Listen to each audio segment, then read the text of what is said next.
नमस्कार। मैं कहानियां सुनाता हूं कि 778वीं कड़ी 778th एपिसोड में अभिवादन स्वीकार कीजिए देवतोष का। दोस्तों, आज अनंत की ओर, टुवर्ड्स इन्फिनिटी, ये जो हम किताब पढ़ रहे हैं, इसमें 5वीं ग्रंथि आज यहां से शुरू करते हैं। 5वीं ग्रंथि। तलाश और तड़प में बहुत अंतर है। यहां तड़प शब्द ज्यादा उपयुक्त है। हमारी तड़प हमें उस ग्रंथि तक ले आती है जो निश्चित तौर पर पिछली सभी ग्रंथियों से श्रेष्ठ है। अब हम उस बिंदु पर पहुंच गए हैं और हमने उससे गुजरते हुए व्यावहारिक तौर पर चीजों को अनुभव करना भी शुरू कर दिया है। अब हमने अपना नजरिया दृढ़ कर लिया है और हमारे विचार भी उसी तरह के हो गए हैं। यह तब तक चलता रहेगा जब तक हम भटकाव की अवस्था से निकलकर विलय नहीं हासिल कर लेते। विलय जो वह शब्द यूज बार बार हो रहा है, इसका मतलब है मर्जेंस, फना। यह तब तक चलता रहेगा जब तक हम भटकाव की अवस्था से निकलकर विलय नहीं हासिल कर लेते। ये हमें मौका देता है कि हम उसकी दशा का अनुभव कर सकें जो काफी हद तक विलक्षण स्वभाव का है। अब हमने वायु के तत्व पर नियंत्रण हासिल कर लिया है, लेकिन यहां की वायु काफी बदली हुई है। इसमें झोंके नहीं हैं। ये बहुत शांत और आराम पहुंचाने वाली है। इस बिंदु पर अक्सर अभ्यासी दो प्रकार की दशा विकसित कर लेता है। कभी तो उसे दुख की अनुभूति होती है और इस ज्ञान की अवस्था से वास्तविक ज्ञान की अवस्था की ओर जाते समय उसकी आंखों में आंसू भी आ जाते हैं। और कभी यहां पर मौजूद वायु उसे अनुभवों से इस कदर रोमांचित कर देती है कि वो उत्तेजित होकर हंसने और रोने लगता है। हमारी पद्धति में किसी अभ्यासी को इस अवस्था में ज्यादा देर तक नहीं रुकने दिया जाता। समरूपता की अवस्था विकसित कर लेने के बाद गुरुदेव की शक्ति के द्वारा उसे आगे ले जाया जाता है। अभ्यासी के लिए वो समय अब आ जाता है कि वह और आगे बढ़े। अब तक पिंड या पदार्थ क्षेत्र की पूरी जानकारी प्राप्त हो चुकी होती है। प्रत्येक ग्रंथि पर एक निश्चित ध्वनि भी होती है। जितनी ऊंची प्रत्येक ग्रंथि पर एक निश्चित ध्वनि भी होती है। जितनी ऊंची ग्रंथि उतनी ही मीठी ध्वनि। ये पिंड में सबसे तीव्र होती है। जैसे जैसे हम ऊपर की ओर चलते हैं, ये नम्र होती जाती है। यदि हम इन ध्वनियों को या उनके तालबद्ध उतार चढ़ाव और स्वर पर अपना ध्यान केंद्रित करें, तो हम सिद्धि या चमत्कार पैदा करने की क्षमता विकसित कर लेंगे। मैं इसको फिर से पढ़ रहा हूं। प्रत्येक ग्रंथि पर एक निश्चित ध्वनि भी होती है। जितनी ऊंची ग्रंथि उतनी ही मीठी ध्वनि।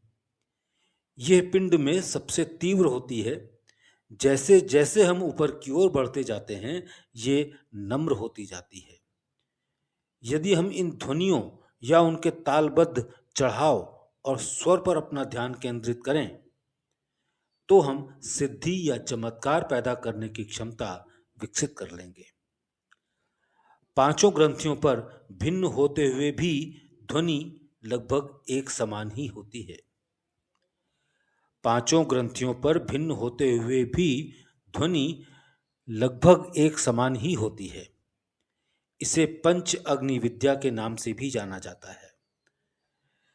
दोस्तों, पंच अग्नि विद्या को प्रेस लाइन में बाबूजी साहब ने एक्सप्लेन किया है, वो अभी मैं पढ़ूंगा।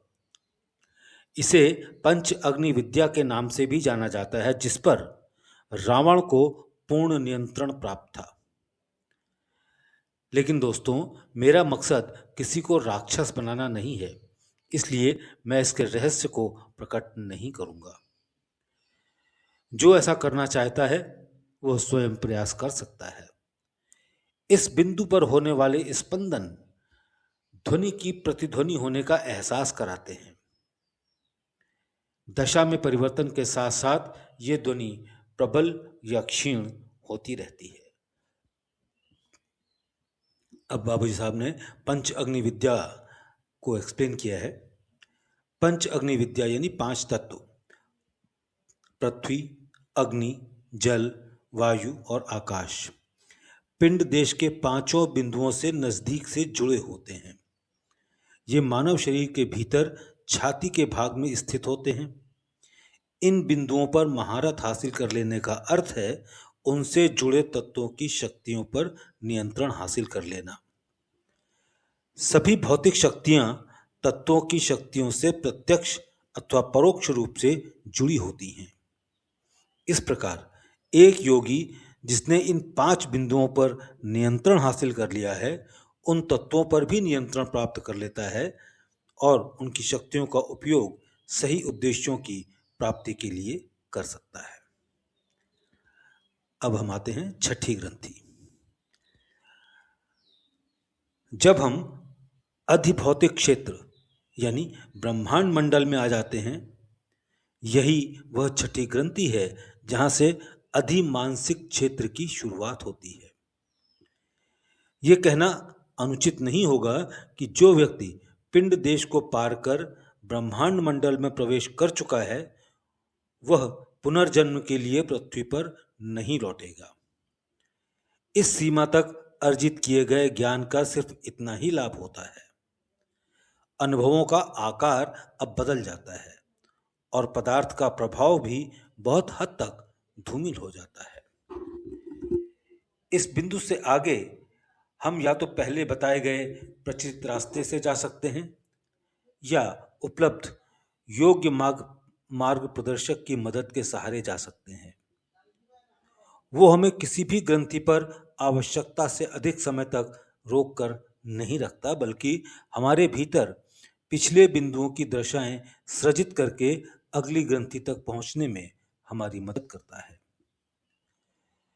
जो स्वतंत्र रूप से आगे बढ़ते हैं वो भी फना और समरूपता की प्रक्रिया द्वारा यहां तक पहुंच जाते हैं, लेकिन अक्सर वे इसके आकर्षण के प्रभाव में पड़ जाते हैं और अगली अवस्था तक जाने की उनकी इच्छा नहीं रहती। इस ग्रंथि पर हल्के से धुंधलेपन की झलक के साथ पर्याप्त रोशनी होती है।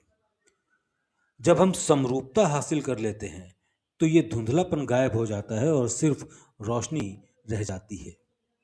ये बिंदु ऊपर से आने वाली शक्ति का वितरक है। ये पिंड देश अथवा पदार्थ क्षेत्र को भी ऊर्जा प्रदान करता है। अब हम 7वीं ग्रंथि पर आ पहुंचे हैं, जो पूरी तरह से अधिमानस क्षेत्र या ब्रह्मांड देश में है। इसे विराट का क्षेत्र भी कहते हैं। इसकी शान और शौकत के क्या कहने। ईश्वर सबकी इतनी मदद करे कि वे यहां तक तो ऊपर उठ सकें और आगे की प्रगति की खुशनुमा संभावनाएं उनके लिए खुल सकें। यहां पवित्रता और पुण्यशीलता की भावनाओं का वर्चस्व होता है, फिर भी पदार्थ का प्रभाव दिखाई पड़ता है। अणु मॉलिक्यूल जिसकी शक्ति का प्रयोग महाभारत के युद्ध में किया गया था अत्यंत शक्तिशाली थी। शक्तिशाली विद्युत ऊर्जा जिस पर एक योगी का पूर्ण नियंत्रण होना चाहिए इस बिंदु पर प्रचुर मात्रा में उपलब्ध है। लगभग प्रत्येक प्राचीन कालीन भारतीय योगी के पास ये ऊर्जा बहुत हद तक मौजूद थी। इनमें शायद ही कोई ऐसा बिरला होगा जो इस महान शक्ति से वंचित रहा हो। ये इतनी आकर्षक है कि अक्सर अभ्यासी इस पर पहुंचकर रुक जाता है और उसकी आगे की तरक्की वहीं ठहर जाती है। योग की दृष्टि से देखा जाए तो कदाचित ये बहुत शानदार अवस्था है, फिर भी ये बच्चे के हाथ में एक खिलौने जैसा है। महान ऋषि दुर्वासा में यह शक्ति असामान्य ढंग से विकसित हो गई थी। साथ ही यह रुद्र शक्ति के साथ जुड़ गई थी। ये ऐसा केंद्र है जिसमें लोगों को आंसू निकालने की हद तक विचलित कर देने की योग्यता है। भारत में संतों का इतना सम्मान है कि यहाँ दुर्वासा ऋषि के भी रुद्र के अवतार के रूप में स्वीकार किए जाते हैं। यहाँ दुर्वासा ऋषि भी रुद्र के अवतार के रूप में स्वीकार किए जाते हैं। मैं आध्यात्मिक क्षेत्र में दुर्वासा की वास्तविक अवस्था या ऐसी प्रतिकूल विकसित परिस्थितियों में वे अपने जीवन के उद्देश्य को हासिल कर पाने में कितने सफल हुए, इस विषय पर कोई टिप्पणी नहीं करना चाहता। यह क्षेत्र अक्षय ऊर्जा का भंडार है जो पिंड देश या हृदय क्षेत्र में प्रत्येक वस्तु को ऊर्जा प्रदान करता है। यहाँ प्रत्येक वस्तु सूक्ष्म ब्रह्मांडीय अवस्था में होती है। जब हमें इस क्षेत्र का ज्ञान प्राप्त हो जाता है तो इसमें मौजूद सभी शक्तियों की जानकारी हो जाती है। जब इसमें हमारा विलय आरंभ होता है तो हमें अपने भीतर के सभी बिंदुओं पर विद्युत के समान अति तीव्र ऊर्जा का एहसास होता है। फिर इसमें हमारा विस्तार शुरू होता है और हमें ऐसा महसूस होने लगता है कि हम पूरे संसार में फैल गए हैं। ऐसा इसलिए होता है क्योंकि इसके भीतर हमारे विस्तार के कारण पिंड देश में भी इसके अनुपात में हमारा विस्तार हो जाता है।